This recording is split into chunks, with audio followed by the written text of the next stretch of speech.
Hi there, and welcome to the Neckpour, the whisky review channel where I give you my thoughts and opinions on a particular part of the whisky, from the neckpour all the way down to the dregs. You join me here today for the neckpour of a new bottle of whisky, a second handfill for the channel, my second handfill ever, and the second bottle of English whisky on the channel, picked up from the aptly named English Distillery.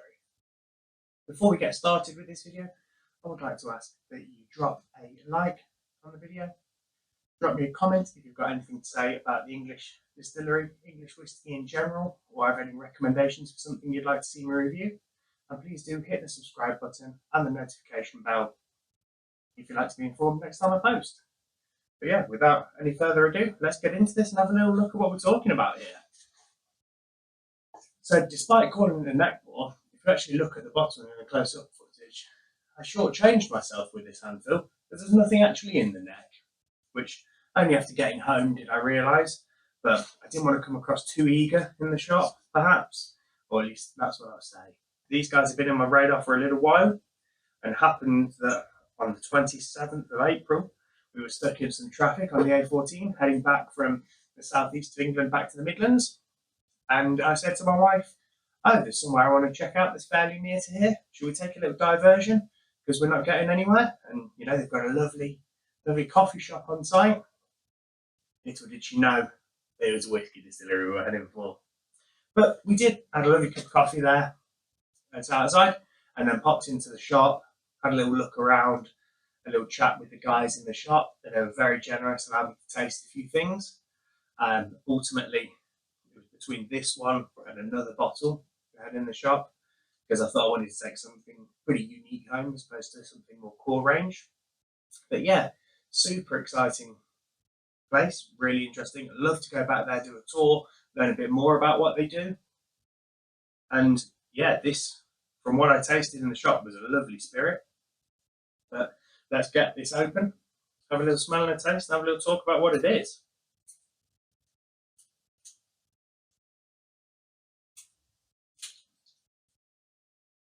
Let's have a little listen to the cork on this. Sounded pretty good, but you know, it was me that drove it home, so I can only blame myself. It didn't sound great. Let's pour ourselves a little drop of this. So this is a single cask hand-filled, and it was a very authentic hand-fill, even having to pull the bung from the top to allow it to breathe as we poured it.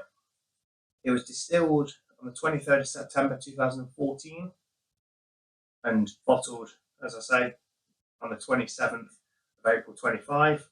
So almost 10.5 years, exclusively single cask, American oak Bourbon cask, at 58.8% full cask strength.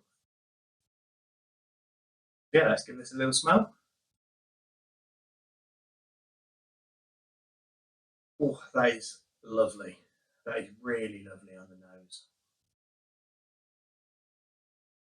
But before we go any further, I am just going to nip out for a brief second and just grab a little jug of water, as I'd forgotten this was cask strength beforehand and don't have any with me. And we're back. I've brought my water with me this time, and I've also grabbed my branded Glencairn I picked up whilst I was there as well, because if I'm not going to use it now, when am I going to use it? I do like picking up Glencairns from distilleries I visit, because that way, even if I'm drinking something else, I've still got that memory with me. So let's quickly move that over like that. Pop that one out of the way. But again, just a very nicely branded glass. I'm sure I'll show in the close-up photos of this. I mean, looking at the whiskey, it's a lovely light copper, maybe dark straw. And on the nose is a lovely citrus. A bit of leathery oak. Plenty of graininess in there. And a little almost freshly baked bread kind of note I'm going on this. Yeah, super nice. We'll have a little sip of it as is, then we'll add a little bit of water, see how it progresses.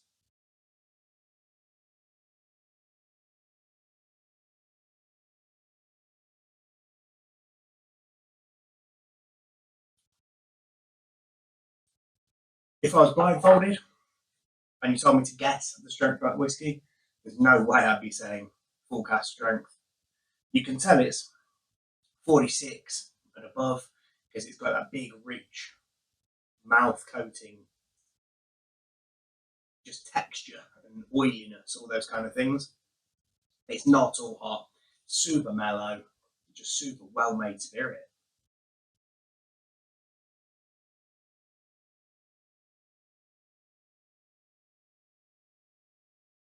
Again, palate very similar to the nose on this whiskey.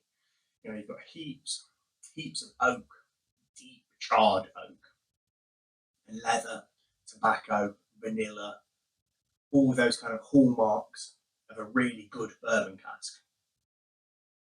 Alongside that, you've got a lovely light kind of grain note, not a big, dark, heavily, roasted barley, but just a fresh, kind of grainy, almost verging on that citrusy, grassy kind of thing.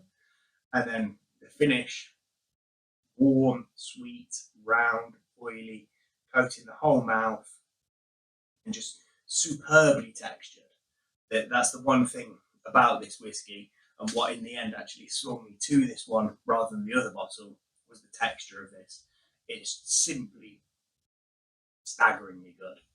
But yeah, I'm going to add a little bit of water to this. And again, it's pretty strong, so I'm going to be fairly liberal with about that much water. I'm not sure exactly how much. I'd say maybe 5 or so millilitres into what's not a huge dram. And then again, I'll give that a little moment just to get to know each other and let a few of those really volatile compounds escape. Because again, your first sniff after adding the water and your first taste, all those really volatile things that are falling out of suspension get quite aggressive, I find. Whereas just giving it that little minute with the water, just to let it get to know each other, really kind of sorts it out and gets it to a great point. But yeah, this bottle, you might think I've grown huge, but no, it is only 50 mils, this bottle, rather than a full 70. But I think that's, for these kind of more exclusive bottlings, I think that's a great size actually, because it keeps it at a price point that's much more affordable. I mean, this came in at $59.99, so by no means cheap. But this is single cask strength from a craft distillery, presented the right way, and I was able to hand fill it. That's fun, and would I have necessarily wanted to pay £85 for a full-size bottle of this, £90? Not sure. After not too long, only a couple of months after getting the Handfill from the Cotswolds, I might have thought about, I'll pass this one by and I might just get a bottle of their standard core range expression. But getting 20 mils less of it actually made it more enticing to me, because it made the price point that bit more approachable and more stomachable, which, yeah, I think is great. And yeah, for £59, I think this is really well made whiskey. You had all the provenance of it, you had everything there. There were actually 2 Handfills available. There was 2 casks, one of their peated spirit, one of their unpeated spirit. This is the unpeated spirit. I didn't try the peated one because the ppm on it was pretty high. It was up in the kind of 80s, and what the guys in the shop were saying was they deliberately kind of try and not strip too much peat out of it. It was quite a bit younger, and it sounded just a little bit too bolshy for me. So this was a bit more at my alley. But the other thing that they also sell as a distillery exclusive was they do a infinity vatting, and it sounded like they do it sort of every maybe year or so, and they save up just a bit of every bottling, vat it all together, and then sell that just in the distillery, again, just in these 50ml bottles at cask strength. And that was also a lovely, lovely, lovely spirit. In the end, I was pretty close between the 2 of them. I got to bottle this one myself, so this is the one I went for. Although I probably did underpour myself by a few mils of whiskey, because there was no fancy measures on this one. It was simply pull the handle, close it when you think you're done, we'll put the lid in. But yeah, let's go back to this with a little bit of water added and see what we think. or straight away on the nose. That's so much sweeter. That's now butterscotch, it's caramel, it's Werther's Original Sweets, it's toffees, it's chocolate eclairs. And there's almost a kind of, it's not a baking spice, and it's not a chili or pepper spice. It's kind of somewhere in between. It's slightly more kind of biting than a baking spice, but it's a lot sweeter and more rounded than a hot spice, if that makes any sense to you. But yeah, on the nose of that bit of water, that's just absolutely phenomenal. And again, you can see it's just so oily, it's sticking to the glass so much. And let's give that a taste now it's been watered down.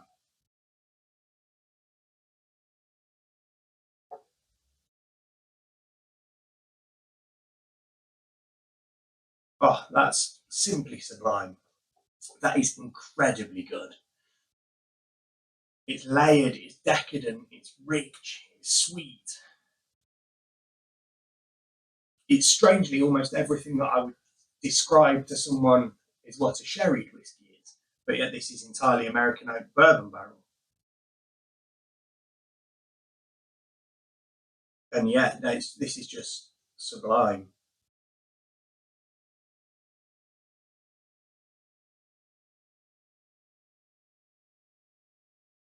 It's clearly a very charred barrel.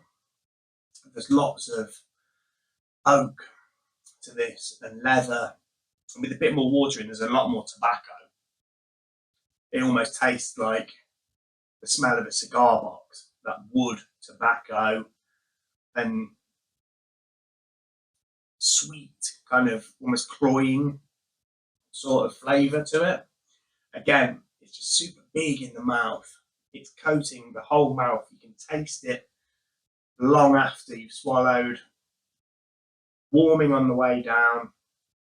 And then that finish is, there's a little bit of a tannic dryness to the mouth, along with a little bit more of that, I'd almost say almost a nutmeg coming through on the finish. And again, just heaps of super sweet caramel. But that is absolutely, absolutely wonderful. I'm going to put another little drop in there of water and just see if there's anywhere else to unfold. Because we're probably now down at about 40% or in the area of. But no, if you've never tried English whiskey before, if you're I only drink scotch, you're missing out. This, the Cotswolds, Filey Bay, the lakes, there are some wonderful English distilleries out there that are making really, really good spirit. And they're not trying to be Scotch. They're making single malt whiskey. And you may say Scotland's the grandfather of that. You may say Ireland's the grandfather of that, depending on what you think. But these are unique and they're different. And every still is different, and every water source is different, and every cask is different, and every grain is different. But this is really good. And yeah, I mean, being English, this stuff as well is just a lot more accessible to me. Scotland is, for me, 5 hours drive away. This is an hour and a half. Cotswolds is an hour and a half. You know, there's a lot of these places that are a lot closer to me that I need to check out more. Why Works is even closer. Why Works is probably less than an hour. You know, and all these places are making wonderful, wonderful, wonderful English spirit. And it's something that I certainly want to champion on here. And I know most of the stuff I do is to do with budget-friendly whiskey because I don't have the biggest budget in the world. I also want to show you the whiskey that I'm drinking, and I want to make recommendations to you what I think you should pick up.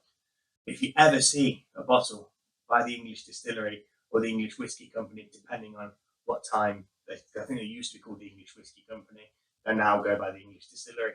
If you ever see any of their stuff, I would wholeheartedly recommend you jump all over it. Everything I tried whilst I was there was great. And I had 4 or 5 drams, only very small tasting drams, but they were all wonderfully made by people that clearly have a real passion for this. And yeah, can't recommend this enough. Can't recommend dropping into the distillery enough. Can't recommend the cafe and restaurant on site enough. And yeah, English Distillery, it's getting a very strong thumbs up from me.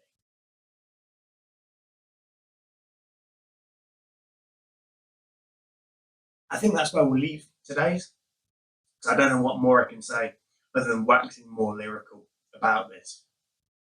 Because yeah, it's really, really good. But if you've enjoyed the content, hit the like button down below, show me you've enjoyed it. Drop me a comment if you've got any thoughts on this particular bottle or any other bottles you've tried from the English Distillery, or if there's anything else you'd like to see me try, or your thoughts on English whiskey in general. And please do also hit the subscribe button and the notification bell to be notified next time I post. And please do join me again for another episode of the Neckpour for the dregs, when you come and see me finish this bottle, or just general thoughts on whiskey from myself.